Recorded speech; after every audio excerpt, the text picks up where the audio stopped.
Now, Brian, this is a little experiment we'll do first of all, but it strikes me that you are probably the man who is closest in the footsteps of Harry Powell himself alive today, and your story is one that needs to be recorded for the posterity, basically. Please, can I ask a few questions? Certainly.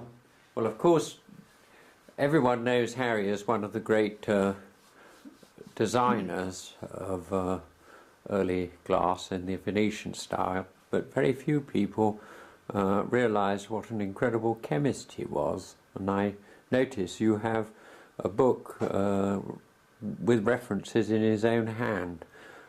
So there's a story to be told here. Yes, well, this really was just a book that was lying about when I went to Whitefriars. And to be honest, at that early stage, weren't too much concerned about what had gone on long in the past. I really didn't know all that much about Whitefriars when I first joined them. And of course, it was a sort of company where you just sort of jumped in at the deep end and got on with it. Later on, of course, much later on, when you read a bit more and got a bit more knowledge, you realise that Harry Powell was, in my view, probably the greatest all-rounder of the British glass industry that there's ever been. I mean, he was a fantastic designer, a very talented artist, and a very well qualified chemist, and also a very efficient manager, all rolled into one, and that is really something quite unique, I think. I don't think there'd be many people of that calibre around ever in the glass industry. So I think any comparisons between anybody else and Harry Powell have got to be fairly high-flying people, I would think. Well, I do remember you saying that although you had recipe books and various things you could look up of past analyses and receipts for making a particular colour, these were not particularly appropriate by the time you worked at Whitefriars. Perhaps you could remind us when you first worked there. Well, I joined Whitefriars in 1968.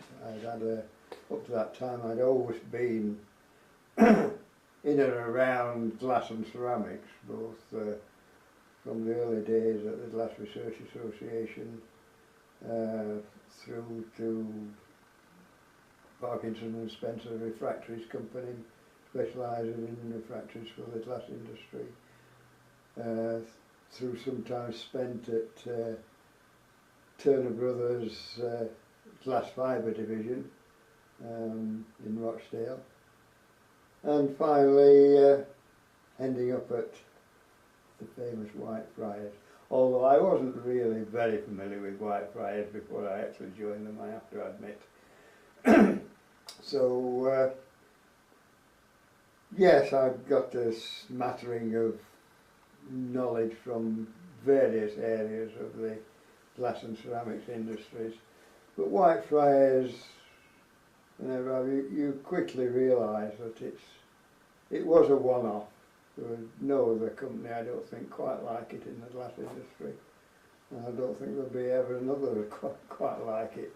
I mean, when you look at what they'd actually done over the 300 and odd years or so that they've been in existence, they virtually covered every aspect of glassmaking except the automated side. So, you know, I mean, their history is just incredible. Now, who was it that headhunted you, so to speak? Well, really, I think the recommendation came from British Glass Research. The situation was at the Research Association, when I joined them just after my service in the RAF, was that people were trained up at the Research Association. I trained as an analytical chemist. But then generally, after a few years, they were expected to move out into the industry. Now, I didn't move straight to Whitefriars, but I was still in contact with people at the Research Association over the ensuing years. And I think basically that's how the connection was made. Charles Thorpe in particular, who was very familiar with Whitefriars, also knew me quite well from the old days, so I think I probably had a head start there. Do you consider it to have been an act of fortune to have joined Whitefriars? Oh yes, I wouldn't have missed it for the world. It's the best job I've ever had. The only downside was, of course, that I happened to be there when they went out of business, which is rather sad, very sad indeed. Yeah. No, it was a very happy company to be with. It was such a vibrant place. Because they did so many things, too many I suppose, for the things that, for the staff and that they could afford to employ to deal with it all, but for all that it made for a very testing and dynamic time. There was never a dull moment at Whitefriars. And there was a very good atmosphere. It was almost like a family, really. You've got, amongst the glassblowers particularly, you've got families of people who worked in the company several generations of them in certain cases. And it was... Would that be like the Wilkinsons? Yes, the Wilkinsons, Dyers, and one or two others a bit further back. But the atmosphere itself was good, you know. I mean, there were lots of hard times, lots of problems, but there was never a lot of harsh feelings, put that way, like you get in many companies, you know, not a lot of backstabbings and things like that. It was everybody tried to work together and get the best result we could, I think. Might that have had something to do with the piecework system? No, not particularly. I mean, Whitefriars glassmakers were extremely productive. Probably the most productive in the industry, I think, in terms of their output.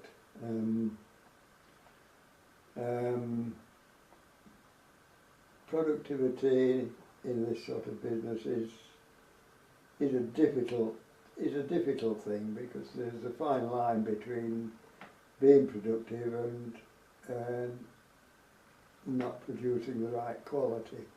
It's very easy to tip over the edge and produce the goods, but not enough of them are good enough quality. That's not always down to the glassmaker, of course. I mean, glass quality throughout the handmade electrical industry has always been a problem, and I think the old saying that, generally speaking, you were never sure when you'd melted a pot of full lead crystal that what the quality was really going to be like until you'd got into it and tried it. I mean, you did your best to be consistent with the way you worked to try and get the best result, but by the nature of the equipment and the way things were, it was always a difficult task. And glass quality has always been one of the banes of the hand glass maker's life, I suppose. Was it difficult by the 70s to get the right materials? No, nothing wrong with it. Well, materials, I'm talking now about equipment. Mm-hmm. Basically, in terms of furnaces and refractories, the industry was still, and I think even now is still using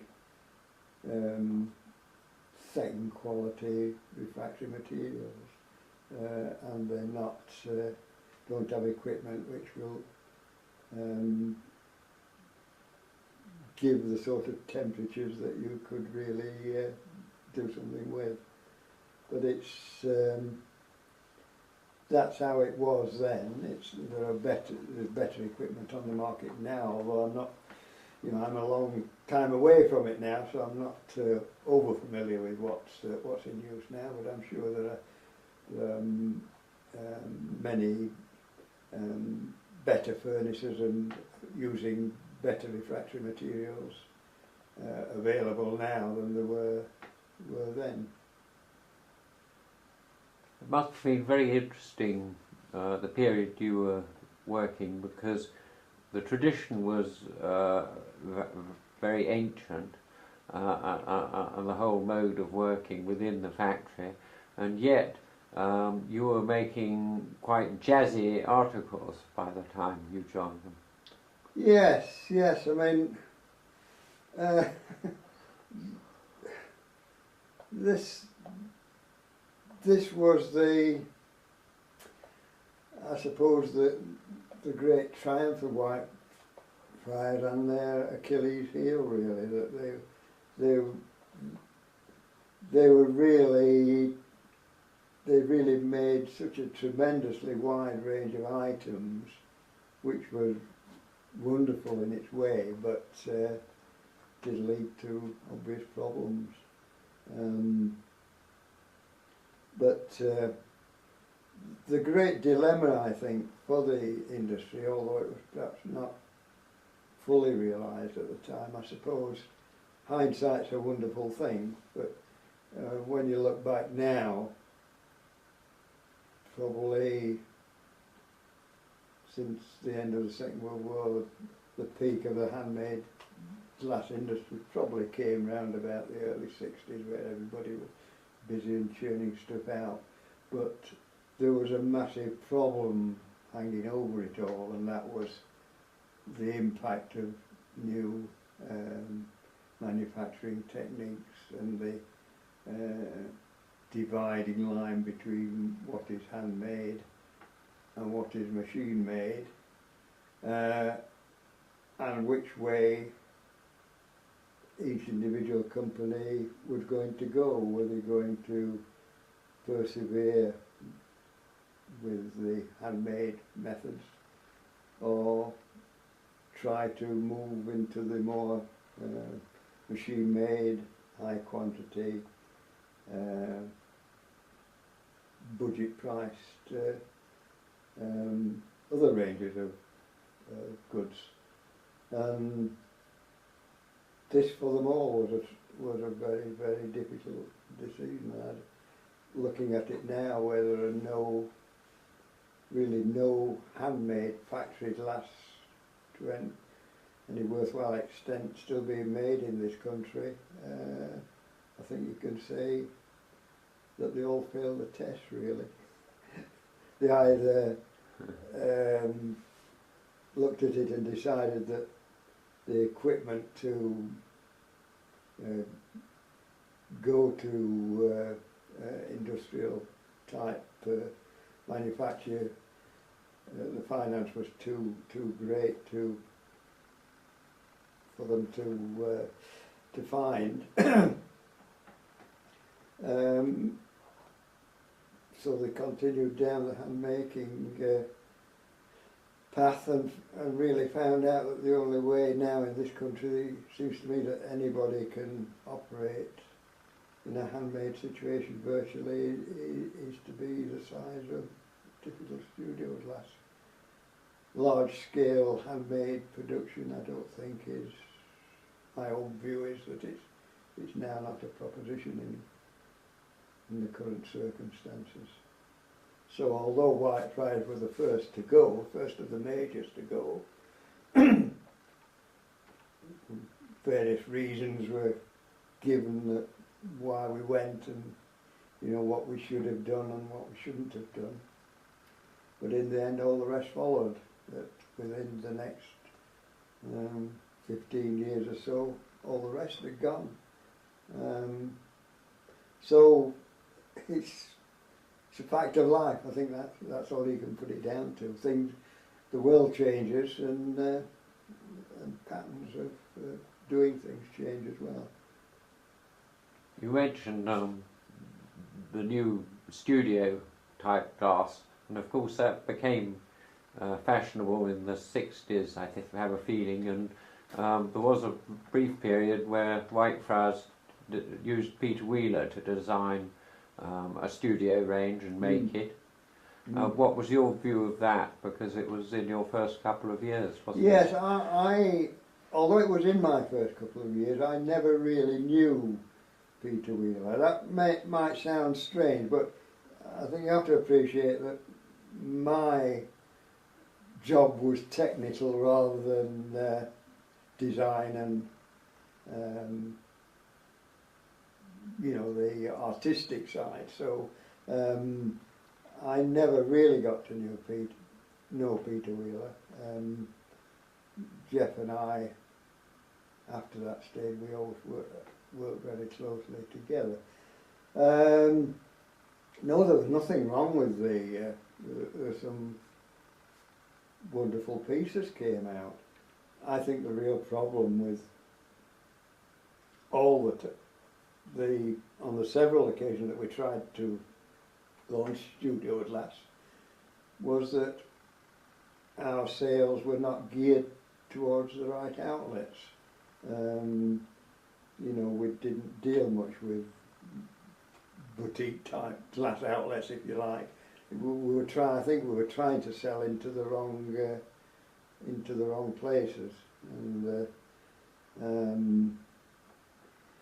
it was just another of those problems, of size. At our size, we were expecting to deal with major retailers. Studio people either expect to sell it themselves or sell it to very small outlets, generally speaking. I think that's probably a fair summary of it. But there's nothing wrong with the products, and many of them are being copied now in modified forms, but a lot of the techniques are the same techniques as developed in that period. You were mentioning that it annoyed you that people didn't realise the scale on which glass was made at Whitefriars, and I'd love a few statistics just to open people's eyes to what a large operation it was and how many-sided it was. Yeah, well, I feel now, and as I say, you have to appreciate that I am not I'm a technical man, and therefore have a different perspective probably from the people who are now interested in Whitefriars glass, the collectors and the people who are really after the artistic side of the thing. But I think that a big misconception about Whitefriars. I think there are a few people who realise that it was an industrial factory. It was factory glass producing high quality, often unique products. Being a factory glass, we had to sell into the mass market, if you like. We had, you know, for example, selling into the retail trade meant you had to give them 100% markup for a start. So when you looked at the prices you could charge, you know, that was a factor which was always pushing you towards trying to get more for less, if you like, and that is not very helpful in glass making. In hand glass making, articles can only be made as fast as the glass will let you. The glass governs the speed of working, and if you try to push it past that, then it doesn't work. But Whitefriars was, in terms of quantity and variety of goods we pushed out, was a very large organisation. We were employing probably 340 people on the site when I joined them. We had upwards of 20 teams of glassmakers working. We were working from 28 glass melting site, 28 pots, plus sometimes the single pot, plus small furnaces producing specialised coloured glasses and enamels, working 2 shifts. Some of the items were produced in very high quantities, things like tumblers,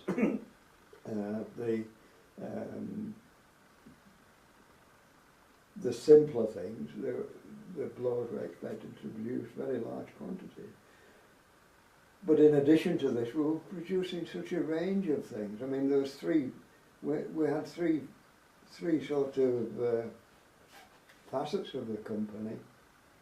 The biggest being the domestic glass side, and then there was the thermometer tubing, and another side which was very specialised, which again had led us into a lot of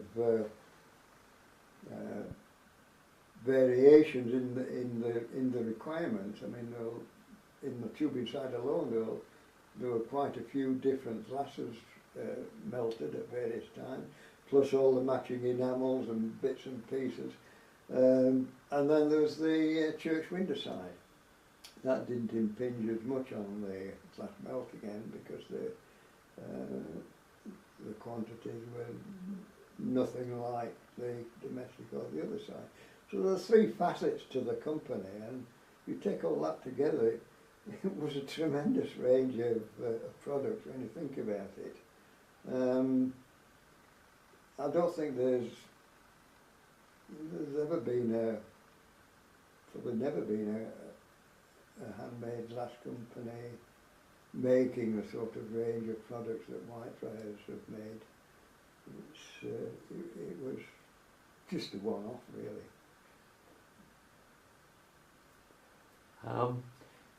I remember you telling me that cullet was very useful within the mix. Could you give a typical example of how it helped glass making? Well, everybody in the glass melting industry tries to recover cullet and use it together with raw batch. I mean, the reasons are basically pretty simple. The first one is economy. You're recovering waste, so long as it's clean and usable.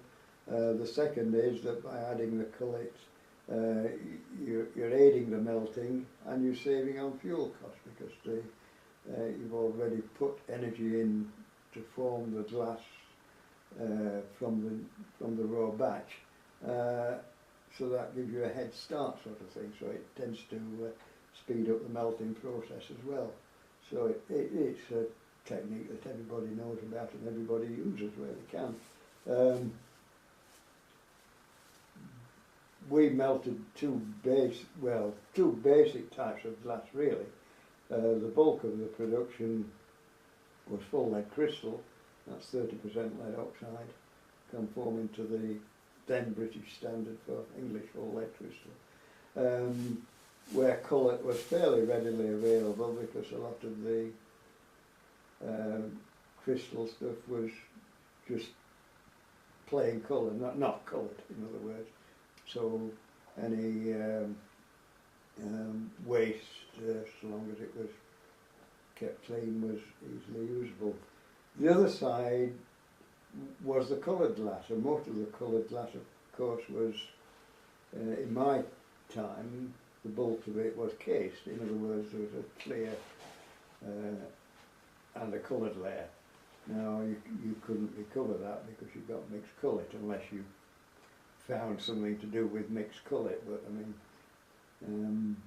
we had enough variations really without getting more involved in that. But so although the soda-based batch was a lot cheaper than the full lead batch, you lost that part of it because you couldn't put any colour back. So it's nothing is ever straightforward. There's always pros and cons for everything you do really. You just have to try and pick out as many pluses as you can and delete as many negatives as you can. I think that's a simple way of looking at it. When the Swedish glass came into this country after the war, and it was imported and became a direct challenge, Whitefriars seemed to be about the first factory to combat that by copying, and in Geoffrey Baxter's case sometimes exceeding the designs they had, and also using the colours, for instance twilight and so on. You mentioned that twilight's a particularly interesting colour. Well, it's only interesting from the point of view that it needs reducing conditions, so that the smoky colours fairly complicated batches and need careful attention during the melting, so that you don't introduce oxidizing conditions, and then you get problems with variation in colour, etc.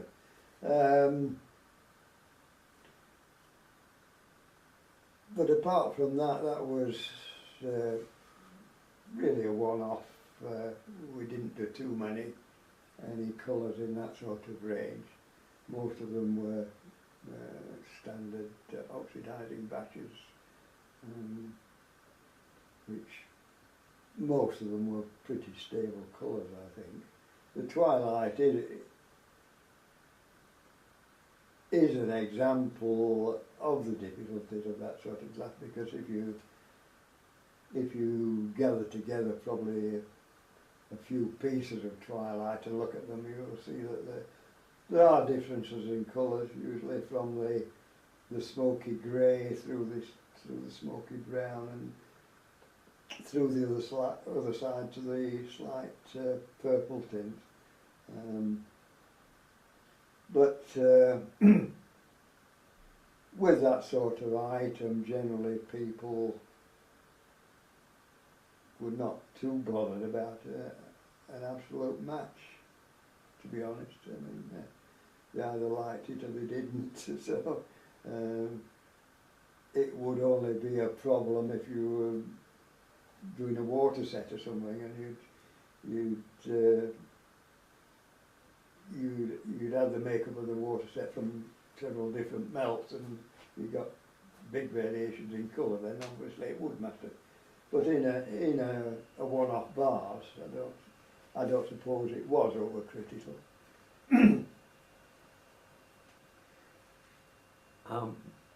You were in charge of quality control at one stage. How difficult was that? You would remind me about that, wouldn't you? Well, quality control, yes. Well, to be honest, when you consider that we were melting probably something like 12, 20 different glasses in any one day,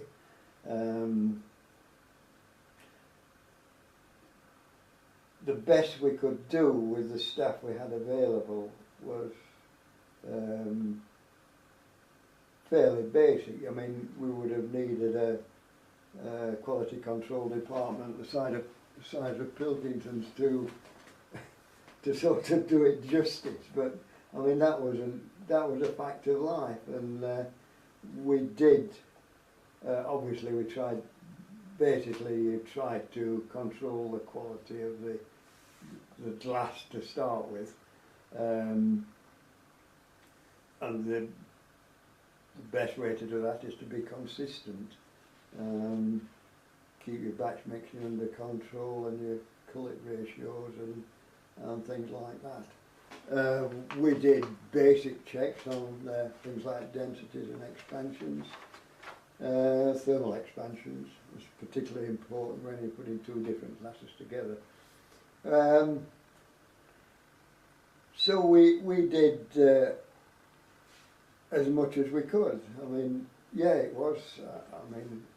It was probably inadequate, but if you were to do it by the book, as I say,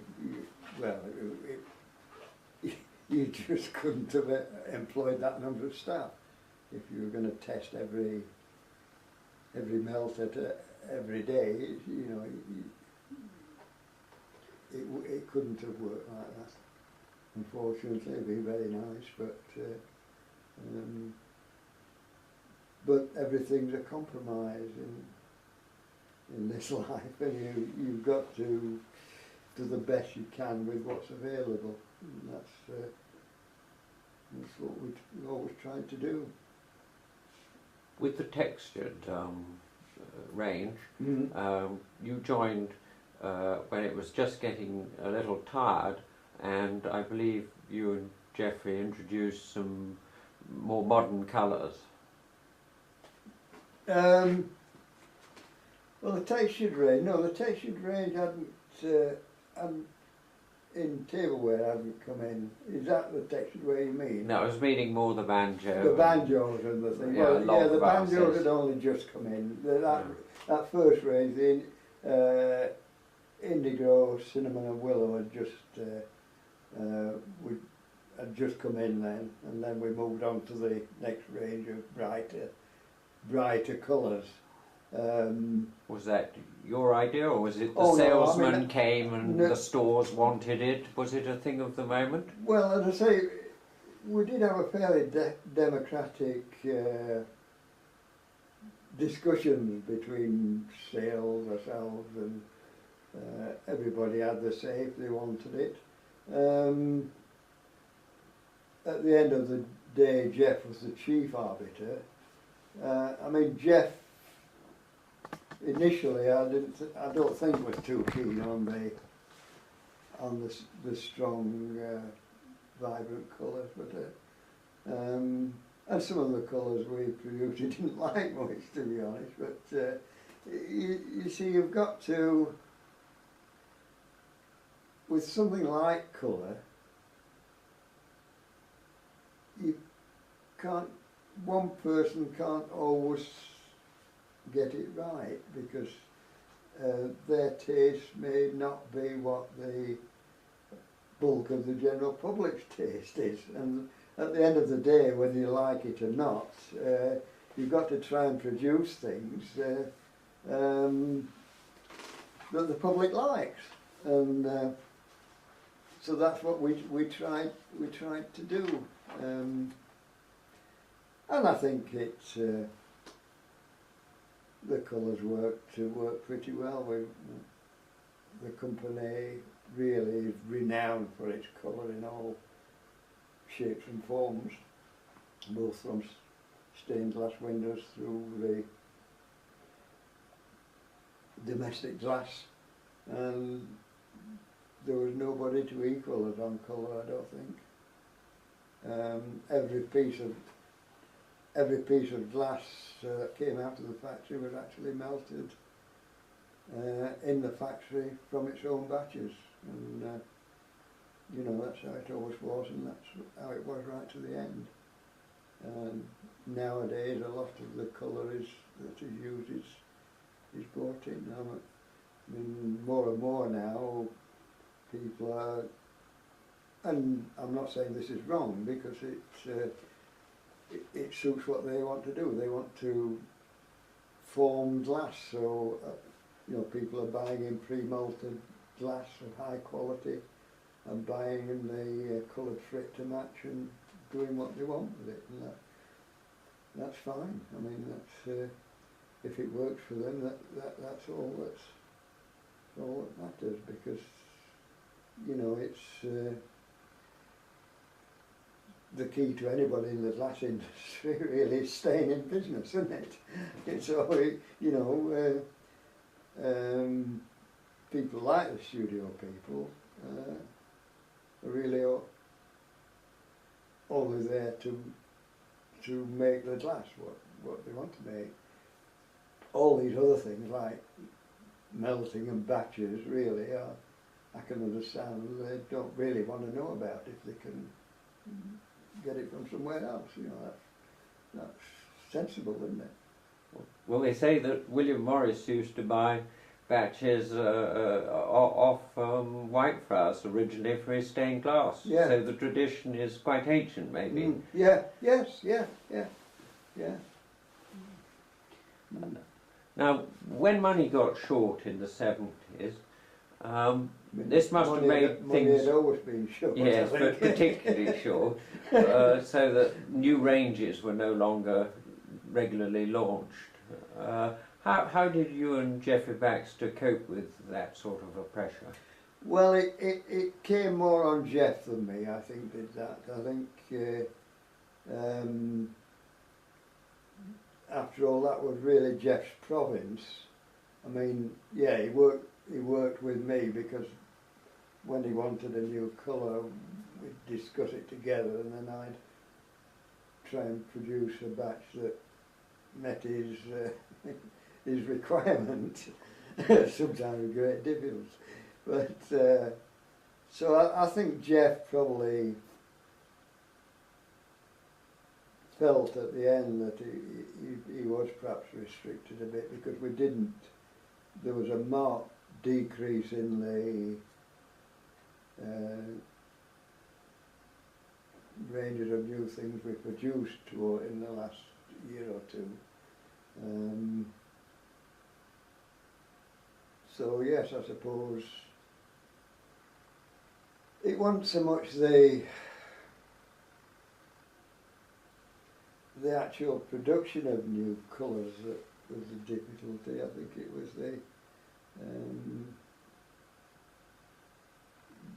the associated cost of launching them and everything else that goes with it, all the marketing. I don't know really, because that wasn't my forte. I wasn't really had any great knowledge of the actual sales department. I mean, we met regularly, and they, you know, say their piece. But I mean, you know, I mean, I was in the factory and they were out on the road, so you know, the two things in many industries conflict, don't they? What the salesman wants and what the factory thinks it can produce are often different things. But no, I think,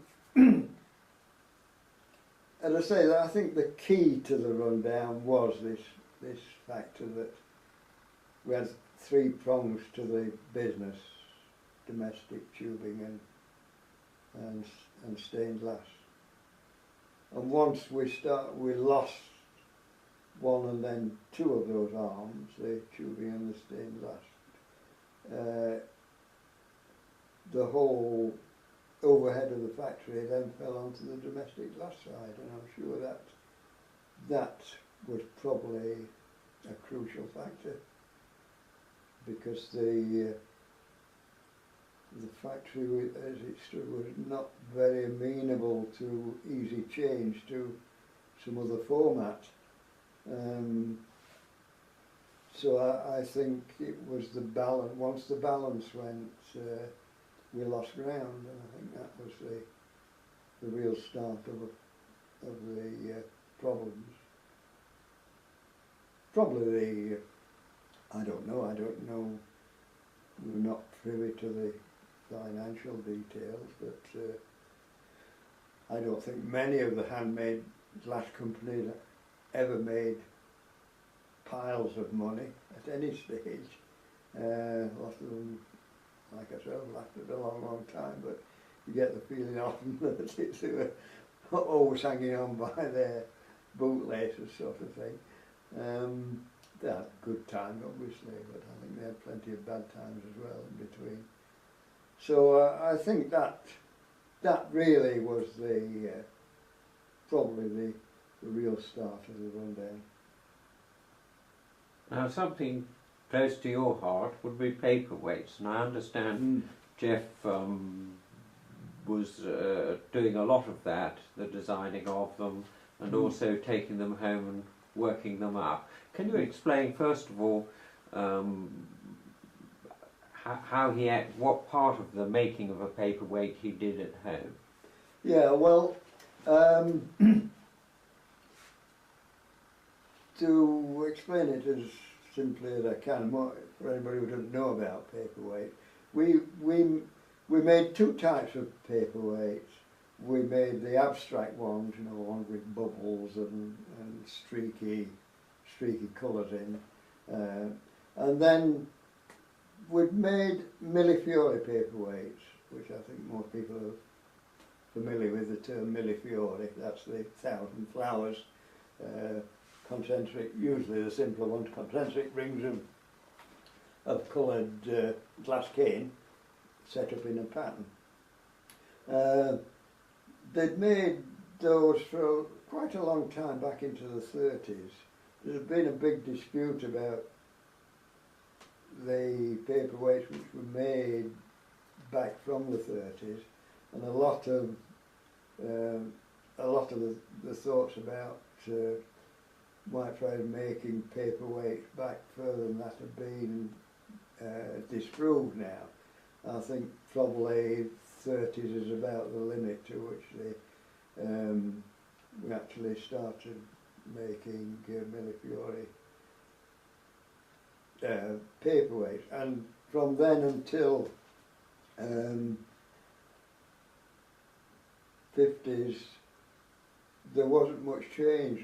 They did one or two ink bottles, pin dish I think was another, and just a simple concentric ring millefiori paperweight.